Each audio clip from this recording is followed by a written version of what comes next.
Merci beaucoup. Je vous propose de passer à la présentation suivante. Et donc, je vais donner la parole au docteur Régis Fusier, qui est anesthésiste réanimateur et membre du comité analyse et maîtrise du risque. Régis va nous parler du stress et notamment de la gestion du stress et de son lien avec la performance en anesthésie-réanimation. Merci Régis.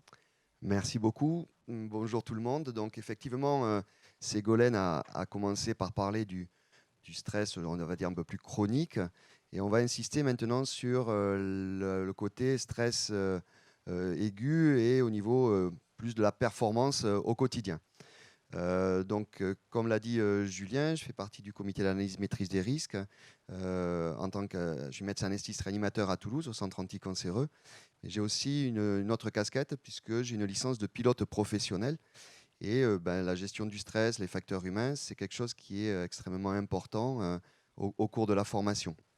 Je fais également partie du groupe Facteurs humains en santé, qui promeut le développement et la prise en charge des facteurs humains dans notre domaine au quotidien. J'ai un conflit d'intérêt que je note, qui est avec l'éditeur John Libé Arnett, puisque en collaboration avec le docteur François Jolin, on co-dirige un ouvrage qui devrait sortir en juin 2023 sur facteurs humains en santé. Alors, Julien l'a dit, il a parlé de performance. Ce qu'il faut comprendre, c'est que la performance que je vais pouvoir avoir au quotidien va être variable d'un jour à l'autre. Et performance ne veut pas dire compétence.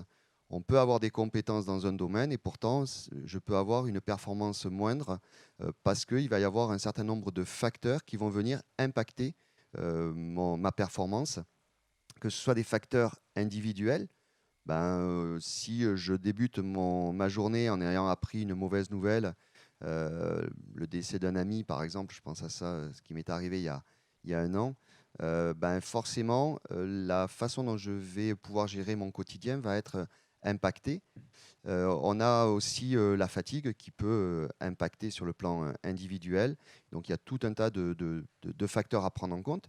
Mais il y a aussi des facteurs collectifs, organisationnels, de charge de travail, des facteurs de pression liées, des pressions temporelles pour faire tourner une activité au bloc opératoire. Et tous ces facteurs-là doivent être intégrés, pris en compte. Et il faut avoir conscience que ça va pouvoir impacter sur la performance que je pourrais avoir ce jour-là. Et donc, parmi ces facteurs, on va s'intéresser au stress. Alors, je vous présente ici une courbe, j'imagine que vous connaissez, que vous avez déjà vue. Euh, pour pouvoir avoir une certaine performance, qu'elle soit physique ou mentale, il va falloir avoir un certain niveau de vigilance, d'éveil, d'excitation. On sait dans l'environnement que lorsqu'on est dans un état d'hypovigilance, notre performance, elle n'est pas forcément euh, majeure. Et c'est le cas, par exemple, des interventions chirurgicales qui sont longues, où il ne se passe rien. Et on a très vite fait de partir dans un état un petit peu d'être moins vigilant sur ce qui se passe. Et en cas d'aggravation, notre temps de réaction peut en être impacté. Donc, on va aller chercher ce niveau d'excitation, la fameuse petite boule dans le ventre que l'on peut avoir, qu'on a eu quand on passait les examens ou qu'on peut avoir dans différentes situations. Et finalement, cette petite boule au ventre, c'est plutôt notre ami, puisque cet état d'excitation va augmenter la sécrétion de catécholamine et va augmenter notamment notre débit sanguin cérébral, ce qui va permettre d'augmenter mes performances à la fois physiques et mentales. Je vais avoir une meilleure réflexion, je vais utiliser ma mémoire plus facilement et je vais pouvoir donc optimiser mes décisions et ma façon de gérer la situation. Alors, tout cela, c'est vrai, mais jusqu'à un certain point. Et ce qu'on veut éviter, c'est que cet état d'excitation arrive à l'état de stress qui va se manifester par de l'anxiété, puis dans un second temps, ça peut aller jusqu'à de la violence, de l'agressivité. Et le stade ultime, c'est un stade finalement où il y a une chute brutale de la performance, c'est ce qu'on appelle le breakpoint, ou de façon plus scientifique, le détournement de l'amygdale cérébrale. Cet état de breakpoint, c'est quelque chose qu'il faut absolument éviter. En fait, le cerveau se met en mode protection et l'information du cerveau ne passe plus au reste de l'organisme. Et il y a un véritable état de sidération. Donc, c'est l'exemple de ce pauvre lapin au milieu de la route qui est aveuglé par les phares, se retrouve dans un état de stress majeur. Et il n'y a plus de communication au niveau du cerveau, alors qu'il pourrait tout à fait s'échapper, que ce soit par la droite, par la gauche, et éviter d'être écrasé. Alors, ce n'est pas que les lapins à qui ça arrive. On prend souvent l'exemple chez l'humain d'un état de stress majeur. C'est ce qu'on peut voir dans les incendies d'appartements ou de maisons, où il y a un tel état de stress qu'il y a une sidération totale, alors même qu'on voit que la porte de sortie est en face de nous. Ben, notre cerveau ne donne pas les informations au niveau de nos jambes, et malheureusement, on peut finir de façon dramatique dans ces situations-là. Au cours de mon expérience au bloc opératoire, j'ai le souvenir, j'étais jeune médecin à ce moment-là, où j'avais été appelé en renfort par une collègue sur une rupture d'anévrisme au bloc opératoire. Moi, j'étais de garde en réanimation. Et lorsque je suis rentré dans la salle, ma collègue, plus expérimentée que moi, était dans cet état de sidération, avait les mains attachées sur le champ opératoire au niveau du T, en train de répéter « Oh, ça saigne, j'ai jamais vu ça. Oh, ça saigne, j'ai jamais vu ça », en étant incapable de pouvoir agir. Et seule l'infirmière anesthésiste à côté avait conscience de la situation, avait appelé du renfort, et on avait pu extraire la collègue de cette situation et on avait pu gérer cet état de stress. Alors, pourquoi on en arrive là? Rapidement, je n'ai pas le temps de développer le système de Kahneman, le système 1, le système 2, mais ce qu'il faut comprendre, c'est que nos tâches routinières sont gérées par notre système 1, qui est un système économe qui nous permet de faire plusieurs tâches à la fois.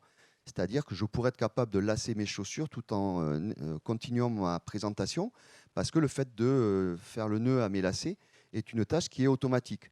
Mais il a fallu que je l'apprenne. De la même façon, souvenez-vous, quand vous êtes assis dans la voiture de l'auto-école la première fois, quand on vous a dit tu embrayes, tu passes la première, on a regardé nos pieds pour voir quelles étaient les différentes pédales. Aujourd'hui, c'est quelque chose que l'on fait de façon automatique. Et donc, chaque tâche a un apprentissage. Et cet apprentissage passe par le système 2. Système 2 qui est au niveau du cortex préfrontal. C'est un système qui est lent, qui est énergivore, qui est par contre monotâche. Et très rapidement, l'apprentissage permet de passer vers le système 1 et devenir une tâche automatique. La difficulté que l'on a, c'est que lorsqu'on se retrouve dans une situation que l'on ne maîtrise pas, ça va générer du stress. Pour pouvoir s'en sortir, on est obligé d'activer notre système 2. Or, en présence de stress, le système 2 n'est pas activé. Donc finalement, le stress bloque le système qui nous permet justement de trouver la solution face à ce stress. Et on comprend dès lors deux choses. La première, c'est qu'il y a un grand intérêt à faire de la simulation et de l'apprentissage pour que des situations stressantes basculent dans des situations automatiques par le système 1. C'est extrêmement développé en aéronautique dans des situations qu'on ne rencontrera probablement jamais dans la vraie vie. Et depuis 10 ans, 10-15 ans maintenant, c'est de plus en plus développé dans la médecine. Et c'est une bonne chose, c'est-à-dire qu'on va être confronté à des situations que l'on rencontrera pas ou peu dans le quotidien. Et donc, ça va basculer au niveau du système 1 de façon, je dirais, automatique. Et donc ça, on comprend tout à fait l'importance de l'apprentissage pour gérer ces situations-là. Alors en pratique, comment on peut s'en sortir en dehors de la simulation pour travailler et faire en sorte qu'on rentre dans de la routine, ces différentes phases d'apprentissage? Lorsqu'on est soumis à un stress, lorsqu'on perçoit un stress majeur et qu'on a conscience que ça peut prendre un risque pour le patient, la première chose à faire, c'est l'appeler de l'aide. Vous comprenez avec le tableau précédent que notre système 2 ne peut pas fonctionner. Or, on a besoin de ce système 2 pour trouver la solution face à cet imprévu pour lequel on n'est pas habitué. Donc la solution majeure, c'est appeler de l'aide. Il faut qu'on sorte de ce dogme que le docteur sait tout, maîtrise tout et doit avoir réponse à tout. Humainement parlant, on ne sait pas tout, on ne maîtrise pas tout. Et le fait d'appeler quelqu'un qui est de l'extérieur, qui a ce recul qui fait que nous, on n'est pas en première ligne, va souvent apporter la solution. Deuxièmement, le fait de savoir qu'on n'est pas seul dans une équipe, déjà rien que ça, ça permet de prévenir le stress qui peut apparaître. Donc, on appelle à l'aide. 2, on va communiquer. Il y a des façons de faire. On peut anticiper des situations stressantes. Vous savez que vous allez avoir au déchocage un patient qui arrive en situation précaire. On peut déjà travailler sur ce qui peut arriver, discuter, anticiper les différentes situations en faisant un briefing avec l'équipe, en répartissant au préalable les différentes tâches et même en y allant plus loin en disant s'il se passe ça, on fera ça. Si le patient est instable, on fera de l'échographie au lit du malade. Si le patient présente un problème hémorragique, on pensera à faire l'hexacyle et à commander le culot ou à passer du fibrinogène. Donc le briefing avant un acte. Pendant l'acte, pourquoi se priver de toutes les aides que l'on peut avoir, que ce soit les checklists qui permettent justement d'éviter d'oublier quelque chose d'important, ou alors l'utilisation des aides cognitives. Au niveau du comité d'analyse et maîtrise des risques, on les met à jour régulièrement, elles sont basées sur des recommandations.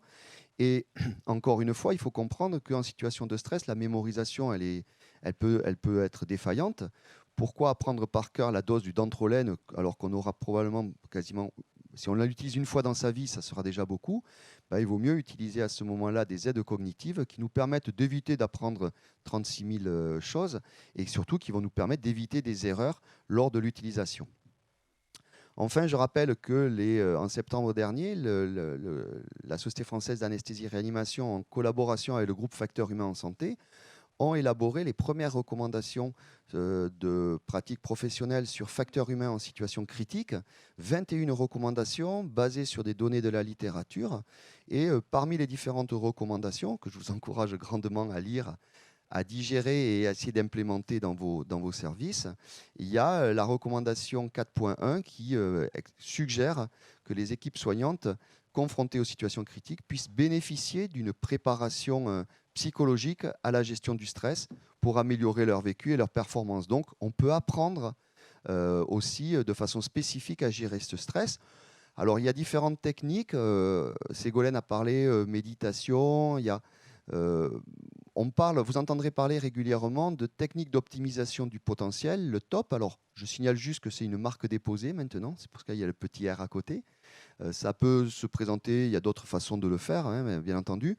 Alors ça consiste en quoi ? On va finalement faire une image mentale de la situation, de ce qui peut se passer. C'est un peu le briefing qu'on peut se faire à soi-même en mentalisant les différentes tâches que l'on va réaliser devant une certaine situation. On va faire un dialogue interne, c'est-à-dire insister et apprendre à se connaître. Ce jour-là, peut-être que je vais être plus fatigué, je sais que j'ai peut-être des problèmes familiaux, je suis limite burn-out dans mon quotidien, donc je vais intégrer ces facteurs-là dans la gestion de mon stress. On va utiliser des techniques de respiration. Elles ont montré leur efficacité, donc ce qu'on appelle la cohérence cardiaque, le principe de la respiration. Alors, il y a différentes techniques. Il y a quelques cas qui sont présentés dans les recommandations de l'ASFAR et du groupe Facteurs humains en santé. Je vous encourage à les regarder. Le principe, c'est quoi ? C'est d'aller rééquilibrer le système sympathique-parasympathique. En faisant des respirations amples et lentes, on va augmenter le tonus parasympathique pour faire baisser le tonus sympathique.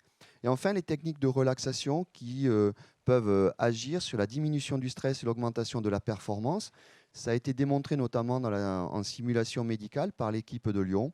Et donc, en apprenant à gérer, et ça peut s'apprendre relativement vite, ces différentes techniques, on peut se retrouver dans une situation où on maîtrise un peu plus le stress. Enfin, pour terminer, je voudrais juste profiter pour dire qu'au niveau du comité d'analyse et maîtrise des risques, on a lancé une enquête nationale sur l'erreur, puisque en fait, le stress peut générer des erreurs qu'il y ait ou pas de conséquences. Et donc, je vous invite tous à choisir une journée, celle que vous voulez, jusqu'au 20 mai 2023, et à essayer de colliger toutes les erreurs que vous détectez dans votre journée, dans votre pratique au bloc opératoire ou en salle de réveil. Ça concerne les médecins anesthésistes réanimateurs, les IAD. Peut-être qu'on sera amené par la suite à élargir avec les IBOD, les chirurgiens, et à remplir ce questionnaire. Ce n'est pas très long à faire et ça permettra un petit peu de sensibiliser tout le monde sur cette problématique. Voilà, je vous remercie. Merci beaucoup, Régis. Alors, j'ai plein de questions pour toi. Je voulais déjà te demander, alors, dans certaines situations stressantes, on peut faire des erreurs. Tout le monde peut en faire, mais en particulier dans cette situation-là. Et on peut faire des erreurs, notamment qu'on appelle des biais cognitifs, c'est-à-dire des erreurs de raisonnement. Parmi ces biais cognitifs, il y en a qu'on appelle la tunnelisation ou l'effet tunnel.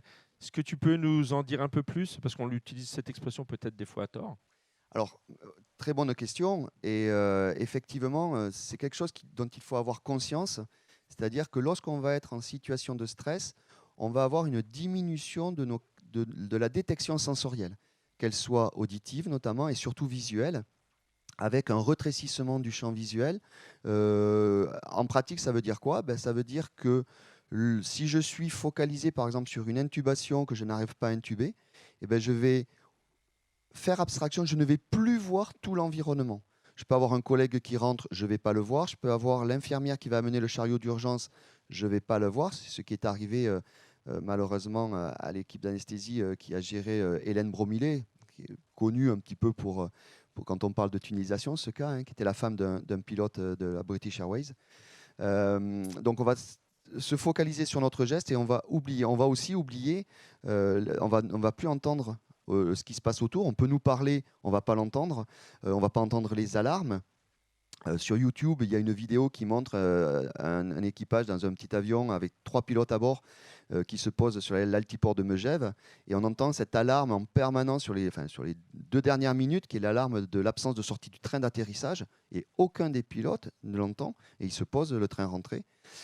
Et donc ça, il faut vraiment en avoir conscience et lorsqu'on est on rentre dans une pièce et qu'on voit ses collègues comme ça en tunnelisation, d'où l'importance de connaître les prénoms des gens et surtout même d'aller les attraper pour le sortir de la tunnelisation et lui faire prendre conscience que là, il est en train de perdre plein d'informations et donc il n'a plus conscience de la situation, de ce qui se passe et notamment le fait que le patient peut désaturer, il ne l'entend pas, il ne le voit pas et ça peut aller jusqu'à l'arrêt cardiaque.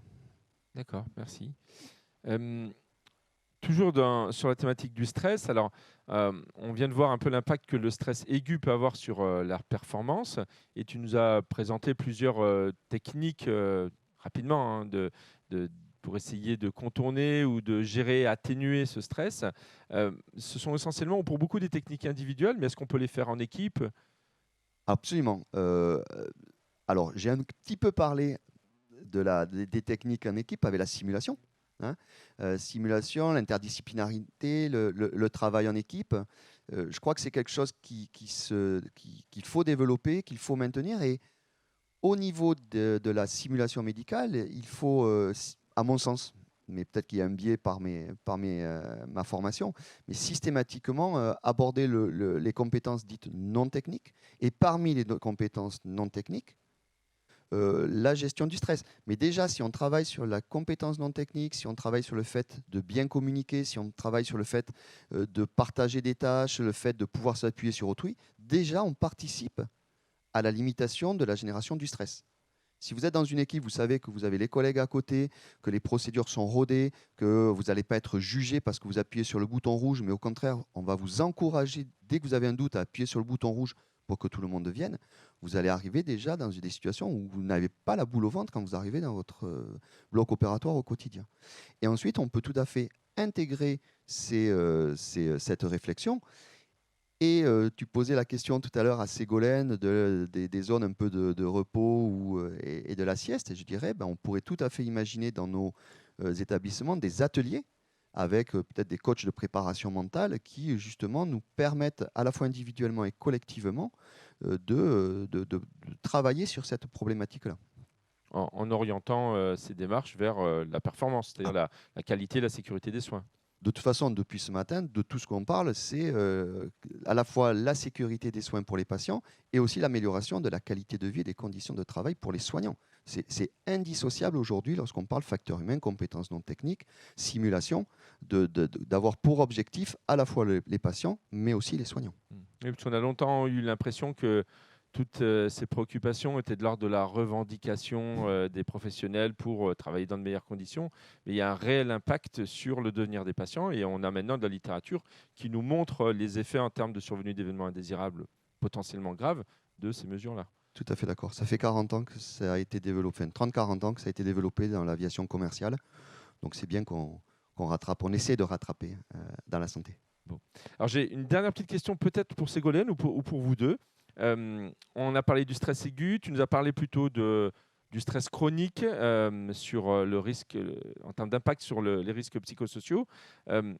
Est-ce que c'est, votre avis, je ne sais pas si on a des données dans la littérature, est-ce que c'est la répétition de stress aigu régulier ou plutôt le fait d'avoir un niveau de stress chronique latent qui est qui est un facteur de risque de survenue de troubles psychosociaux? Alors, le stress aigu, lorsqu'il correspond à notre cœur de métier, n'est pas forcément un stresseur comme on l'entend pour les risques psychosociaux. Justement, quand on a choisi le métier d'anesthésie-réanimation, on a été formé pour ça. On se forme en simulation, ou voilà, on acquiert de l'expérience. Faire face à des situations de crise, c'est pas ça qui va faire un burn-out. Par contre, si on se sent en insécurité parce que on est en sous-effectif, ou parce qu'on n'arrive pas à voir les bilans en temps et en heure et qu'on ne peut pas faire notre métier correctement, ça va être un stresseur. Après, lorsque l'on est en burn-out, on a du mal, comme je l'ai dit tout à l'heure, à accueillir une émotion nouvelle. Donc, toute situation de stress qui va se surajouter va être vue comme une difficulté, sachant qu'en plus, on va avoir une image négative de soi-même et une perte de confiance en soi. Et donc, on va plus réussir vraiment à faire face là aux situations de crise aiguë. Mais si on est en bonne santé mentale, il n'y a pas de raison pour que cela déclenche un burn-out, en fait. D'accord. On voit bien le lien en tout cas entre les deux thématiques, le stress aigu, la performance, cette répétition, la capacité à être conscient d'une situation. Et on voit bien l'impact à long terme que ça peut avoir, tant pour la sécurité des patients et la qualité de leurs soins que pour les professionnels et leur carrière.